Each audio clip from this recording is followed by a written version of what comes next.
नमस्कार, मी वैष्णवी जोशी. आपण पाहत आहात न्यूज मराठी 24/7. तर एक नजर आजच्या ठळक बातम्यांकडे. वरणगाव परिसरावर शोककळा पसरली असून जळगाव जिल्ह्यातील वरणगाव येथील 80 नागरिक हे नेपाळ येथे पर्यटनासाठी गेले होते. तर त्यांपैकी 40 नागरिकांची बस काठमांडू येथे आज सकाळी 11:30 वाजता दरीत कोसळली आहे. लोकांचा दुर्दैवी मृत्यू झाल्याची बातमी हाती आली आहे. तर जळगाव जिल्ह्यातील भुसावळ तालुक्यातील वरणगावसह परिसरातील 80 जण नेपाळ दर्शन करण्याकरता जात असताना काठमांडू शहराच्या जवळ असलेल्या खैरनी नदीमध्ये एक बस कोसळून अनेक जण ठार झाल्याचं सांगितलं जात आहे. या सगळ्याच्या बाबत या प्रवाशांना अद्याप अधिकृत माहिती मिळू शकली नसल्याने आपला परिवार सुखरूप आहे का असा प्रश्न या नातेवाईकांना पडलाय.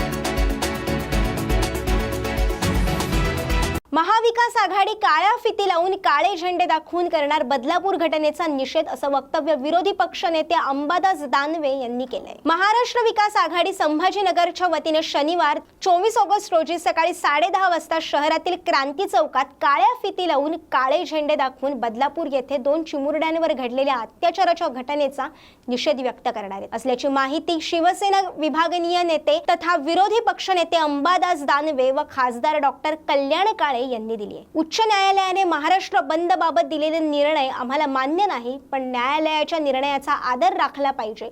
उद्याचा बंद मागे घेत आहोत. तरीही महाविकास आघाडीकडून निषेध व्यक्त करण्यात येणार असल्याची माहिती दानवे यांनी दिली आहे. बदलापूर आणि महाराष्ट्रातील तमाम घटनेच्या निषेधार्थ संभाजीनगरात शिवसेना, राष्ट्रवादी काँग्रेस या तमाम महाविकास आघाडीच्या वतीनं शनिवार 24 ऑगस्ट रोजी सकाळी 10:30 वाजता क्रांती चौकामध्ये आपण निदर्शनेस बसणार आहोत.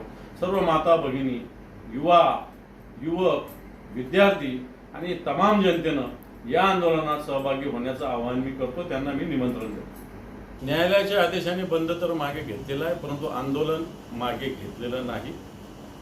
हे आंदोलन शनिवार 24 ऑगस्ट रोजी गावोगाव आपल्याला करावं लागणार आहे. मी मराठवाड्यातील तमाम शिवसैनिकांना आवाहन करेल, काँग्रेस, राष्ट्रवादी काँग्रेसच्या पदाधिकाऱ्यांना आवाहन करेल. हे आंदोलन काळ्या फिती लावून, काळे कपडे घालून या सरकारचा निषेध गावागावातल्या चौकात, तालुक्याच्या ठिकाणी, जिल्ह्याच्या ठिकाणी, प्रत्येक ठिकाणी करावा लागेल. आणि या सरकारने माता भगिनीवर जो अन्याय करणारं सरकार आहे, या सरकारच्या नाकर्तेपणावर आपल्याला कोरडे उठवावेच लागेल. आणि त्यासाठी घराघरातून, गावागावातून हे आंदोलन तीव्र करावं अशा प्रकारची विनंतीचं आवाहन मी करतो. तर अशाच बातम्या बघण्यासाठी पाहत रहा न्यूज मराठी 24/7. नवा भारत, नवा विचार.